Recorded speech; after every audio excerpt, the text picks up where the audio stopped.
Ici, c'est effectivement unique en Côte d'Or puisque c'est le plus important domaine de Côte d'Or. Nous avons cette chance de posséder plus de 130 hectares en Côte d'Or. Il y a exactement 12 hectares de grands crus et 74 hectares de premiers crus. Donc, on fait 86 hectares de premiers crus et grands crus. Ce qui constitue, vous savez, dans la pyramide des appellations, les premiers crus et les grands crus, c'est vraiment à peine 10% de la production bourguignonne. Les terroirs ont été définis depuis plusieurs générations, près de 1500 ans. Ce sont les moines qui se sont installés les premiers ici et ils ont fait un travail considérable. Pensez que dans une vie, un vigneron ne fait que 50 millésimes. Donc 50 millésimes dans la vie d'un homme, c'est une toute petite expérience puisque toutes les conditions changent à chaque millésime.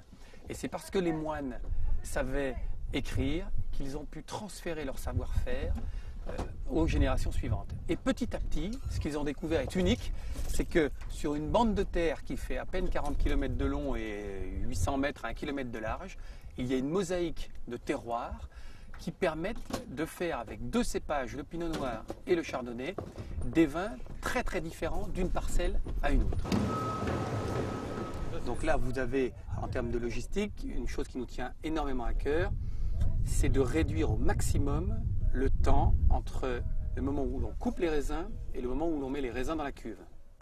Pourquoi des toutes petites caisses? Parce que ça permet d'avoir une épaisseur de raisin toute petite et donc les raisins, par leur propre poids, ne s'écrasent pas.